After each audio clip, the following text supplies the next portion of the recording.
Olá, meu querido, minha querida, estamos de volta. Sou Irene Nohara. Aqui a gente vai começar a trabalhar um assunto dos mais importantes da área do direito administrativo, que é o processo administrativo. Nós vamos ver a 9784, que é a Lei de Processo em âmbito federal, e vários outros aspectos interessantes que gravitam em torno das garantias existentes e das exigências acerca do processo administrativo. Nesse primeiro módulo, nós vamos analisar a introdução, como que surgiu a Lei 9784, qual sua abrangência e também os princípios veiculados, tanto os princípios genéricos do processo administrativo, quanto os princípios específicos que estão discriminados no artigo 2º da Lei 9784/99, Lei de Processo Administrativo em âmbito federal. Então, vamos lá, vamos começar. Já capítulo novo, interessante sobre processo administrativo. Claro que toda essa disciplina, apesar da disponibilidade de capítulos, ainda que avulsos, são muito associadas. Então, a gente analisa os atos administrativos, sabendo que um processo é encadeamento de atos e que tem assegurado aí uma série de garantias, nós temos o aprofundamento do item específico desse capítulo, processo administrativo. E para começar, a gente tem que saber que o processo administrativo é um importante instrumento de garantia dos administrados ante o desempenho da função administrativa. Aliás, mais atualmente se entende que todo desempenho de função administrativa deve ser processualizado. Então, o processo administrativo tem um sentido bastante abrangente e a atividade da administração deve passar por essa processualização. Contudo, antes de 1999, nós não tínhamos no Brasil uma lei geral de processo administrativo. Nós tínhamos tão somente processos específicos que eram regulamentados em leis específicas, sem que houvesse critérios importantes para os processos gerais, né? Então, é uma lacuna que veio a ser preenchida até que tardiamente, né? Somente a partir de 99, sendo que a gente tem leis também de outros entes federativos no tocante aos processos administrativos, porque a auto-organização é de competência própria de cada ente, regulamentar seus critérios e suas normas específicas sobre processo administrativo pela repartição de competências da Constituição. Então, nós temos a 9784 em âmbito federal e nós temos, por exemplo, no estado de São Paulo, a 10.177 de 98, dezembro de 98,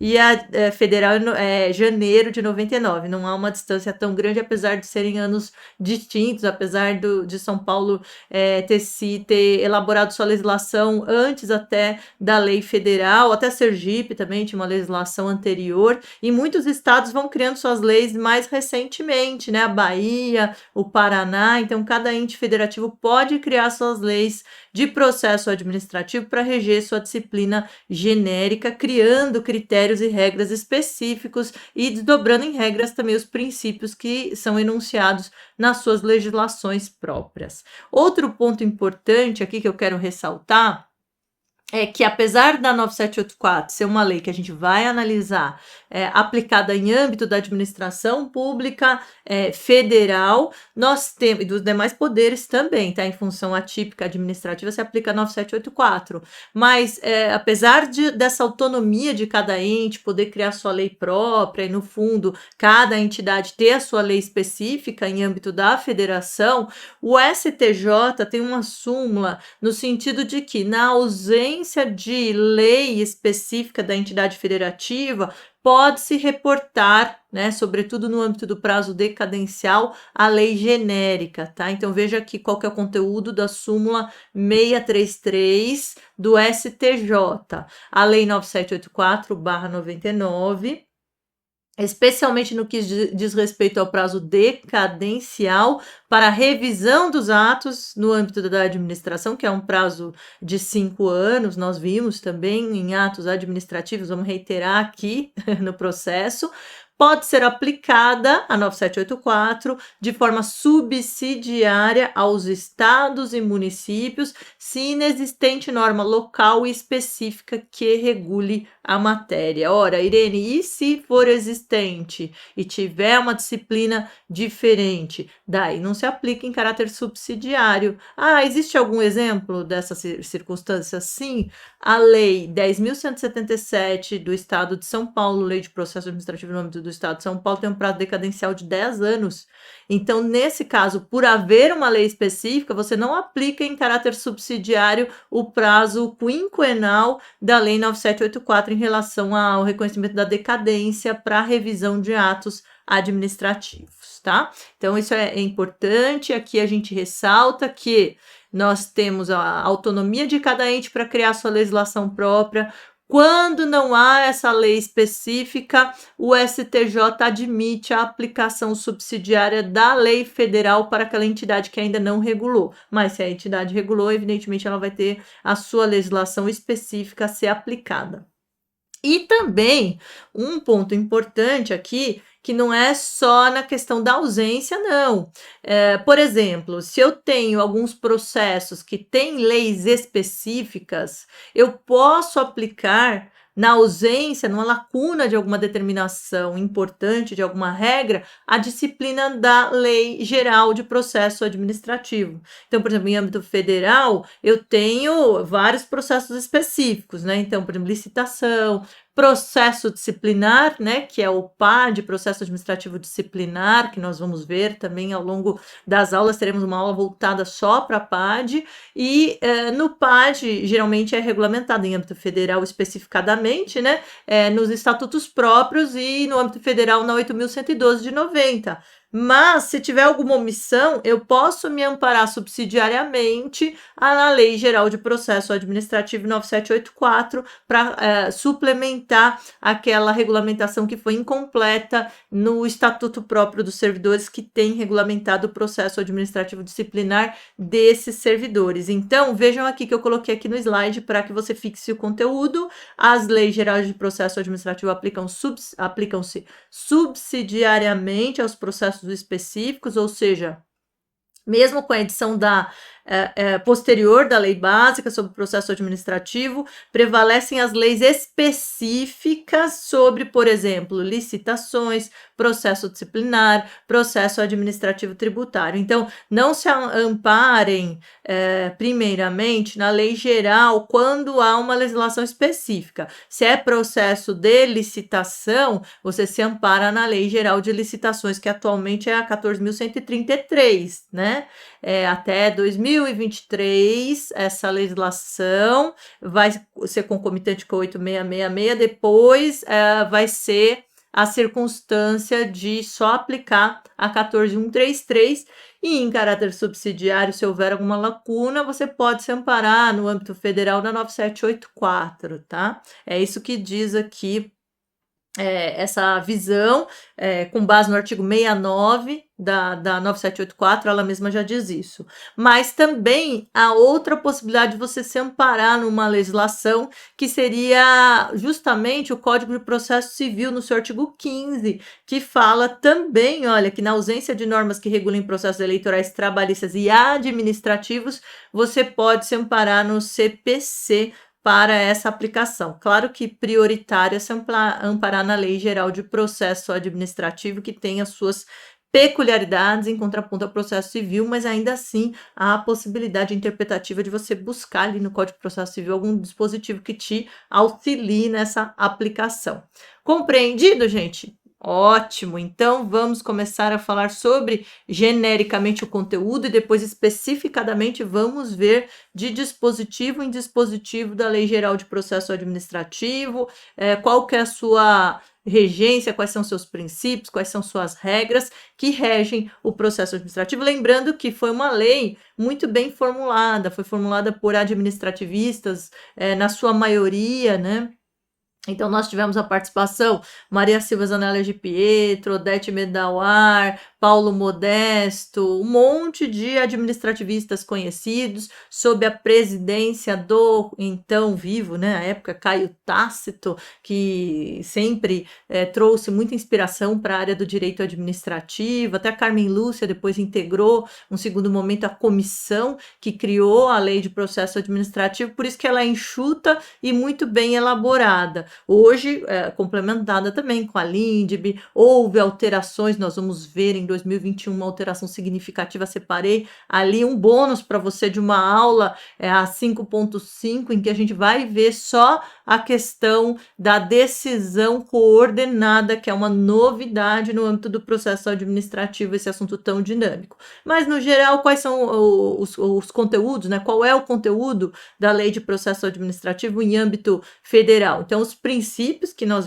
vamos ver ainda nesta aula: direitos e deveres do administrado, competência, nós já até antecipamos uma série de questões em outras aulas, né? Nós vimos aí no âmbito do ato administrativo, quais matérias são passíveis de delegação ou não, artigo 13 da 9784, você se lembra? Você se lembra praticamente de cor, porque fez ali os exercícios também. Então, você tem o quê? Você tem a edição de atos normativos, decisão de recursos administrativos e o que mais, gente? O que tem mais? Competência exclusiva, não são passíveis de delegação. Você já até, eu estou falando 9784, você certamente que sabe de muita coisa delas, mas a gente vai retomar aqui para você fixar esse conteúdo de forma bastante abrangente, didática e pegando em todos os itens. Temos ali regras de impedimento e suspeição. Então, o próximo módulo a gente vai começar com esse assunto, diferenciar impedimento de suspeição para efeitos da 9784, a questão da forma dos atos, o tempo e lugar da prática, né? Sendo que hoje, apesar da 9784 ser a lei de processo administrativo em âmbito federal, ela não pegou em 99 todas essas transformações digitais quanto aos prazos. Então, a gente vai comentar também que existe um decreto que regulamenta os processos digitais, que prevê já outros prazos e horários, principalmente para a prática do ato no processo eletrônico. Nós temos a comunicação, instrução, decisão, prazo para decisão, motivação, nós vimos motivação bastante, né, ao longo de outras aulas, anulação, revogação e convalidação dos atos, recursos e prazos. Então, esses são os conteúdos, esse é o conteúdo básico, né, da 9784 que a gente vai transitar. Outra mudança importante que eu ressaltei aqui logo em 2009, né, foi a primeira, eu estava escrevendo essa época com o Thiago Mahara, uma obra bastante conhecida sobre processo administrativo, bastante aprofundada, e eu me recordo que a gente teve que parar o processo de editoração para inserir em 2009, que foi a primeira edição da obra, essa alteração que houve em relação à prioridade no trâmite de procedimentos quando houver alguma parte que esteja na seguinte circunstância, né? Pessoa com idade igual ou superior a 60 anos, então tem prioridade nos processos administrativos, forma uma fila específica para resolver as questões. Pessoa portadora de deficiência, né? Lembrando que hoje em dia não se fala portador de deficiência, porque a deficiência ela é permanente, né? Não é como alguém que porta algo que pode se livrar, né?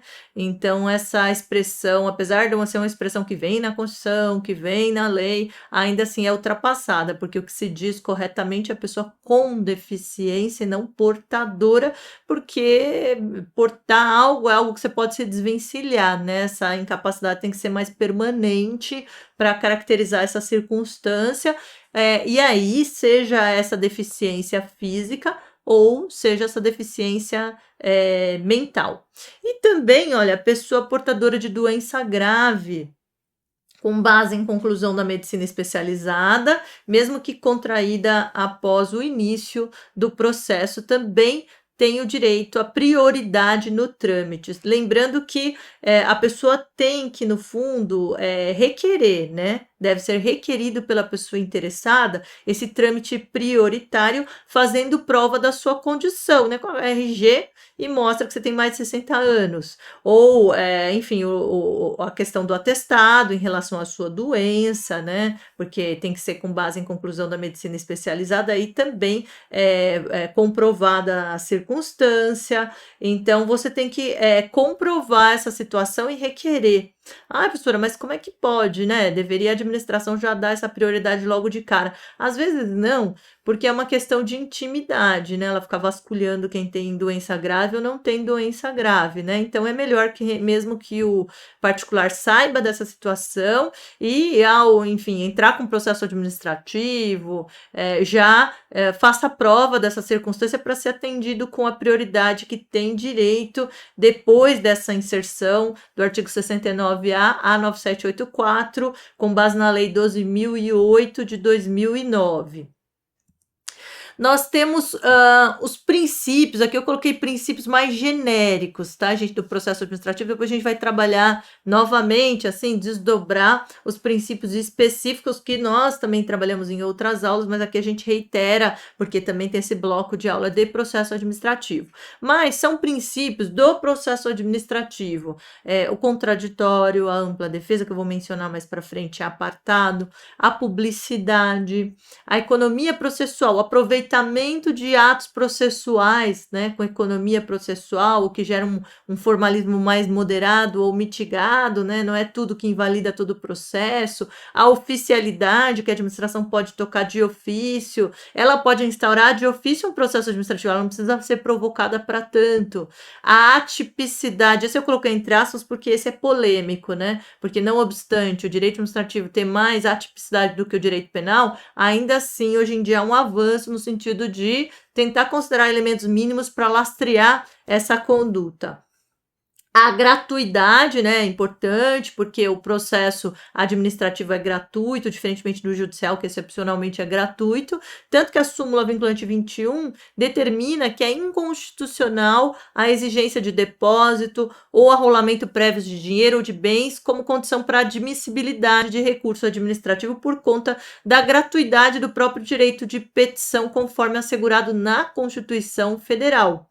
Pluralidade de instâncias, sendo que na 9784 você ingressa com a autoridade com menor competência para decidir, para que você possa, pelo recurso hierárquico, ir subindo as instâncias conforme você recorre, né? Nós vimos até que você não pode delegar decisão de recurso administrativo justamente para não quebrar esse recurso hierárquico próprio que vai subindo as instâncias. E se não houver legislação específica em sentido diverso, você sobe por até 3 instâncias conforme a 9784. O processo administrativo se baseia na verdade real, ou seja, a administração tem a oficialidade também para promover medidas para descobrir essa verdade real e também dentro da democracia com a questão da participação popular, para além dos interessados, nós temos os participantes, nós temos audiências, consultas estabelecidas em caráter facultativo